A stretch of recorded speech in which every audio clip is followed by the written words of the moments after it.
주님께서 여러분과 함께 또한 사제의 영과 함께 루카가 전한 거룩한 복음입니다. 주님 영광 받으소서. 그때 사도들이 주님께 저희에게 믿음을 더하여 주십시오 하고 말하였다. 그러자 주님께서 이르셨다.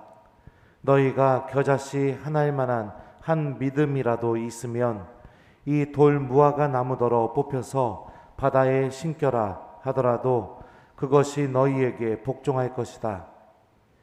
너희 가운데 누가 밭을 갈거나 양을 치는 종이 있으면 들에서 돌아오는 그 종에게 어서 와 식탁에 앉아라 하겠느냐? 오히려 내가 먹을 것을 준비하여라. 그리고 내가 먹고 마시는 동안 허리에 띠를 메고 시중을 들어라.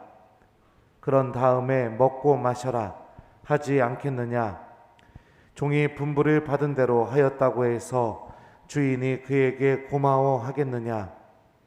이와 같이 너희도 분부를 받은 대로 다하고 나서 저희는 쓸모없는 종입니다. 해야 할 일을 하였을 뿐입니다. 하고 말하여라. 주님의 말씀입니다. 그리스도님 참여합니다.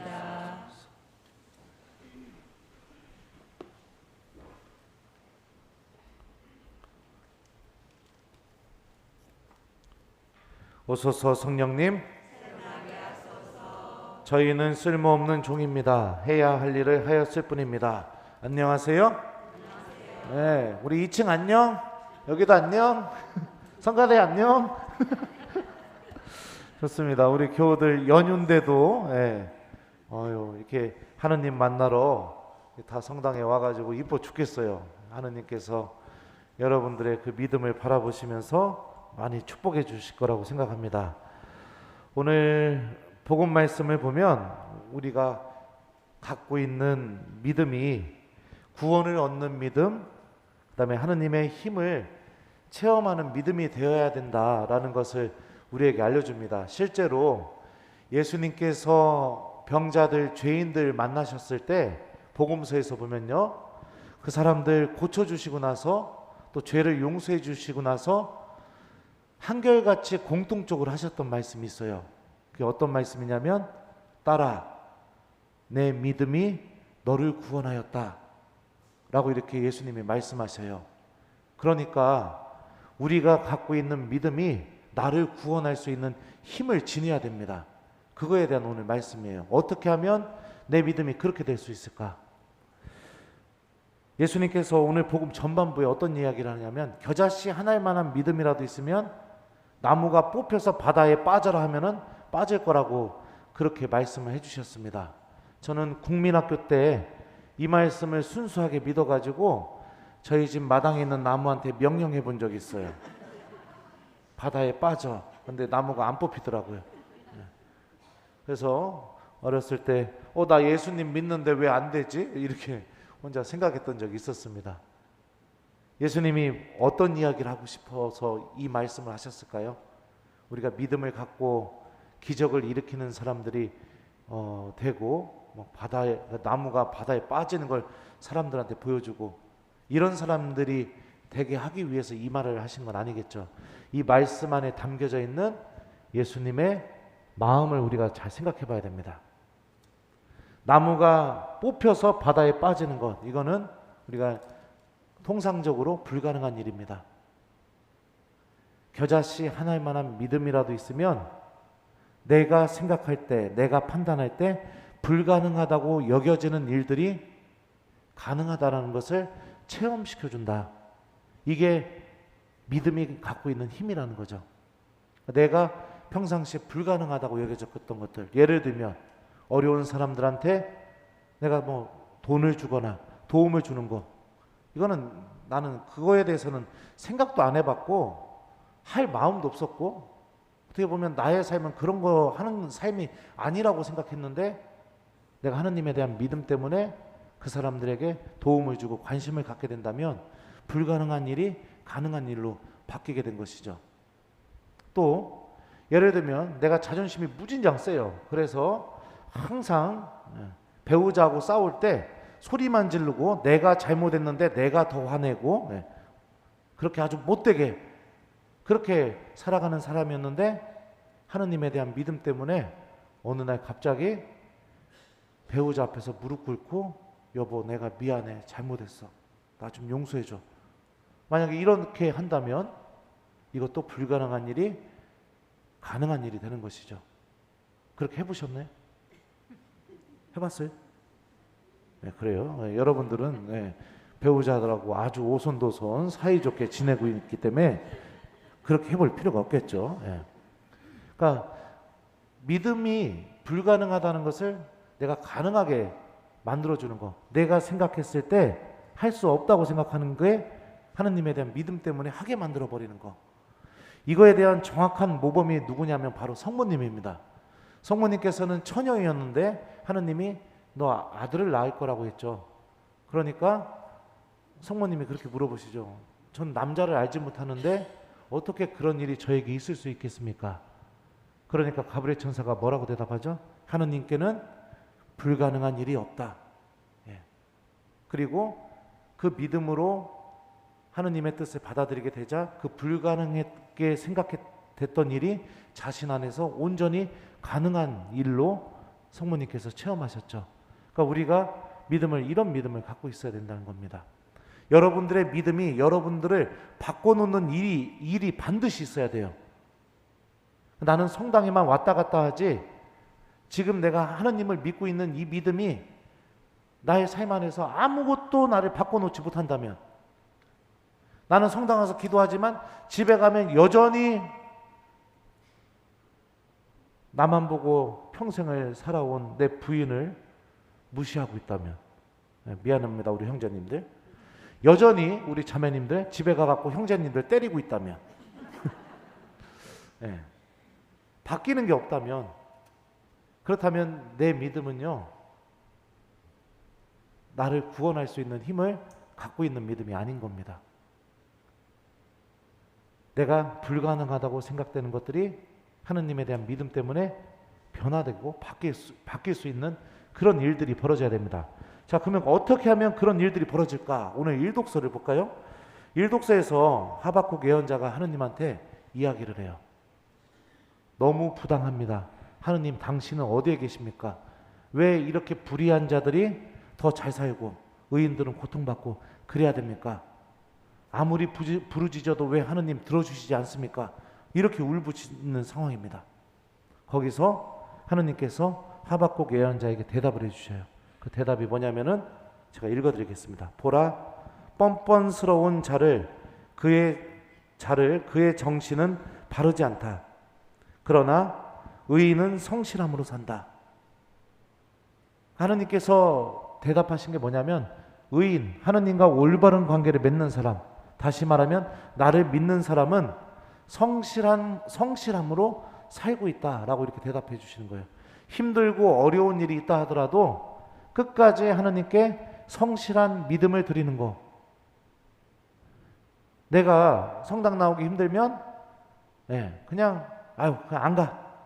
이러고선 그냥 나왔다 안 나왔다 이러던가 예를 들면 본당 신부님이 별로 마음에 안 들어요. 나 저 신부님 갈 때까지 안 다녀 이러던가 그런 식으로 내가 내 기분에 따라서 막 뭔가를 이렇게 하나님한테 붙었다가 떨어졌다가 내가 청할 게 있으면 붙었다가 청할 게 없으면 떨어졌다가 이렇게 믿는 것이 아니라 어떤 상황이든지 간에 꾸준히 성실하게 하느님과 함께하는 시간을 갖고 하느님께 믿음을 갖는 사람들, 바로 그 삶이 우리에게 구원을 가져다 줄 수 있는 힘을 우리들의 믿음 안에 불어넣어 준다고 일독서는 이야기하고 있습니다. 또 이독서도 볼까요? 이독서는요, 여러분들 바오로 사도의 유서 같은 그런 편지입니다. 감옥에 갇혀서 마지막 죽기 전에 티모테오라는 사람에게 바오로 사도가 나는 이제 죽게 되었으니까 네가 이렇게 열심히 하느님을 믿으면서 교우들을 잘 이끌어라, 그런 마음으로 쓴 거예요. 티모테오 1서 2서가. 바오로 사도가 티모테오에게 이렇게 말합니다. 그리스도 예수님 안에서 주어지는 믿음과 사랑으로 나에게서 들은 건전한 말씀을 본보기로 삼으십시오.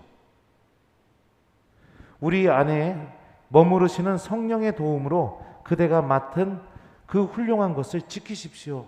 이렇게 이야기합니다. 그러니까 바오로 사도가 뭐라고 얘기하냐면 믿음과 사랑으로 나에게서 들은 건전한 말씀. 바오로 사도에게서 들은 건전한 말씀이 뭘 것 같아요? 바로 하느님 말씀이죠. 하느님 말씀을 본보기로 삼는 삶을 살아라. 그러니까 구원을 가져다 줄 수 있는 믿음은 어디에서 나오느냐? 내가 항상 하느님 말씀 안에서 본보기를 찾는 겁니다. 예를 찾는 거예요. 좋은 모범을 찾는 거예요. 그러면서 말씀 안에서 답을 찾고 그 말씀을 내가 믿음과 함께 실천하고 그러고 살아가는 믿음이 우리에게 구원을 가져다 주는 믿음을 구원의 힘을 우리 믿음 안에 불어넣어 준다는 것이죠. 그러니까 본당 신부님이 성경 말씀 계속 읽으라고 이야기하는 게 틀렸어요? 맞았어요? 예? 여러분들 믿음이 여러분들을 구원할 수 있는 힘을 불어넣어 주려고 내가 하는 겁니다. 나는요 성경에 아주 철저하고 성경에 아주 충실한 본당 신부예요. 그래요? 안 그래요? 그러니까 하느님 말씀 여러분들 잘 기억하시란 얘기예요. 내가 하느님 말씀을 듣지 않고 기억하지 않으면 내 믿음은 가장 중요한 것을 잃어버리게 되는 겁니다. 성당은 열심히 다녔는데 나중에 뚜껑 딱 열어보니까 내 믿음이 나를 구원할 수가 없어요. 아무것도 없는 거예요. 하느님에 대한 진짜 믿음이 없는 거예요. 우리가 하느님의 말씀을 본보기로 삼고 살아가게 되면 바오로 사도가 이독서에서 이야기한 것처럼 복음을 위한 고난에도 동참하게 됩니다.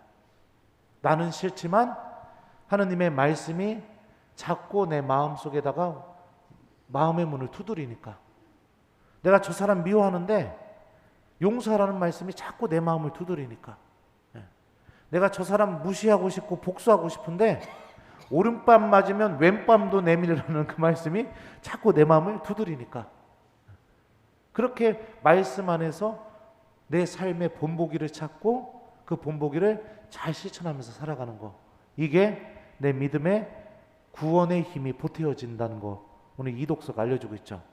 마지막으로 오늘 복음을 보죠. 복음에서 예수님께서 비유를 하나 들어줍니다. 종이 있어요. 나가가지고 하루 종일 뒤지게 일만 했습니다.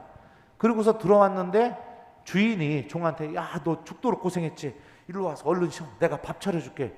이런 주인이 어딨냐는 겁니다. 그렇게 고생하고 들어왔어도 들어와서 내가 먹을 밥 차려. 그리고 나 밥 먹는 동안에 옆에서 시중 들어. 이렇게 한다는 거죠. 이 비유의 안에 담겨져 있는 예수님의 마음이 어떤 걸까요? 종과 주인의 관계는 절대로 바뀌지 않는다. 변화되지 않는다는 겁니다. 종은 종으로 남아야 되고 주인은 주인으로 남아야 된다는 겁니다. 다시 이 말씀을 갖고 다시 생각해 보면 무엇을 말씀하고 계시냐면 교회 안에서 특별한 부르심을 받은 것처럼 느껴지는 사람들, 많은 봉사를 하는 사람들, 그런 사람들이 그런 직분에 올라갔다고 해서 그 사람이 마치 무엇인가 특별한 존재가 되었다는 것은 아니라는 겁니다. 그럼에도 불구하고 그 사람은 종이라는 거예요. 그럼에도 불구하고 그 사람은 하느님을 믿는 신앙인이 되어야 된다는 겁니다. 그러니까 제가 신부님이라면 신부님이 돼서 많은 일을 하잖아요. 그럼에도 불구하고 신부님에게 가장 중요한 게 뭘 것 같아요? 많은 일을 훌륭하게 잘해내는 거? 교우들에게 복음 말씀을 더 많이 전하는 거? 이게 더 중요할까요? 정말로 신부님에게 중요한 건 뭐냐면 저 또한 사제이기 이전에 하느님 앞에서 한 명의 신앙인이라는 사실을 잊어버리면 안 된다는 겁니다. 그래서 기도하는 사람이 돼야 되고, 그래서 성체 앞에 머무르는 사람이 돼야 되는 것이고, 그래서 모든 일에 앞서서 하느님께 도움을 청하는 사람이 돼야 된다는 거예요. 이걸 잊어버리면 안 된다는 겁니다. 이걸 잊어버리게 되면 어떻게 됩니까? 일만 쫓는 사람이 돼요. 기도하지 않고 하느님의 일을 하게 돼요. 기도하지 않고 하느님의 일을 하게 되면 어떻게 돼요? 어떻게 돼요? 싸움이 일어나게 되고 질투가 생기게 되고 사람들이 나 좀 알아줬으면 하는 마음이 생기게 되고 그렇게 되는 겁니다. 하느님은 다 잊어버리고 하느님의 일만 하고 있는 가장 불행한 사람이 되는 거죠. 그러니까 예수님이 알려주시는 세 번째 구원의 힘을 얻는 믿음 무엇이냐? 내가 어떤 상황에 있든지 간에 하느님과 나의 관계를 절대로 잊어버려서는 안 된다는 겁니다. 나는 철저하게 한 명의 신앙인이 되어야 된다는 거예요. 제가 우리 교황님 굉장히 인상적으로 봤던 장면이 뭐냐면 어느 날 학교 갔다가 돌아오는데 제가 돌아오는 귀가가 아니라 뭐죠? 퇴교 아니 큰일 났네. 이게 지금 단어가 생각이 안 나네요. 하굣길에 내가 IQ 92예요. 머리가 이렇게 나빠요. 하굣길에 바티칸 광장을 걸어 나가는데 거기서 교황님이 앉으셔가지고 그냥 원하는 사람들한테 고해성사를 주고 계셨어요. 바티칸 광장에서. 그 모습을 보면서 저도 굉장히 좀 이렇게 많이 생각하게 되었습니다. 교황님이라고 해서 내가 교황이니까 이건 하면 안 돼. 이거는 다른 사람들이 해야 돼. 이렇게 대하는 게 아니라 하나님으로부터 받은 가장 기본적인 것들, 그것을 당신도 잊지 않고 실천하시는 그 모습을 보여주셨죠. 그래서 저도 순간 교황님한테 가서 고해성사를 볼까 했는데 고해성사 보면 보석을 이빠이 주실 것 같아서 안 봤습니다. 농담으로 하는 말이에요. 그러니까 우리 사랑하는 교우 여러분들, 우리들의 믿음에 구원의 힘이 실렸으면 좋겠습니다. 오늘 예수님이 굉장히 희망적인 말씀하셨어요. 겨자씨만한 믿음만 있으면 된다고 했어요. 된다고 하진 않았지만 겨자씨만한 믿음만 있으면 그 믿음이 엄청난 힘을 드러낼 거라고 말씀하고 계셨잖아요. 겨자씨가 얼마나 작습니까? 아주 눈꽃만한 믿음. 그러니까 내 믿음이 성실하게 하느님과 관계 맺는 그런 믿음이 되어야 될 것이고, 하느님 말씀 안에서 본보기를 찾아서 그 본보기를 실천하는 믿음이 되어야 될 것이고, 그리고 내가 어떤 상황에 있던 어떤 지위에 있던 나는 그냥 철저하게 하느님을 믿고 있는 한 명의 신앙인이라는 거. 하느님이 나를 구원해 주시지 않으면 나는 아주 형편없는 사람이고 보잘것없는 사람이라는 거. 이거를 잊어버리지 않는 사람이 되는 거. 이 세 가지가 우리들의 믿음에 구원의 힘을 보태어 줄 겁니다.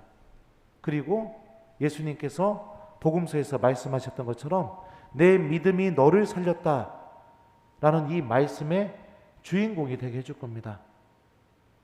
주님께서 엄청난 믿음을 여러분들 바라고 계시지 않습니다. 아주 눈꽃만큼이라도, 아주 작은 믿음이더라도 성실하게 하느님 말씀 안에서 본보기 찾고 내가 하느님과의 관계에서 하느님을 믿는 신앙인이어야 된다는 사실을 잊지 않는 것. 이 세 가지만 여러분들 잘 기억하면서 이번 일주일 동안 여러분들의 믿음이 겨자씨처럼 작을지는 모르지만 하느님 구원의 힘을 드러내는 그런 믿음이 될 수 있도록 노력하는 한 주간을 보내봤으면 좋겠습니다. 믿음은 불가능한 게 없다라는 것을 우리에게 체험시켜 줍니다. 여러분들도 이 체험의 주인공이 되셨으면 좋겠습니다. 저희는 쓸모없는 종입니다. 해야 할 일을 하였을 뿐입니다. 아멘.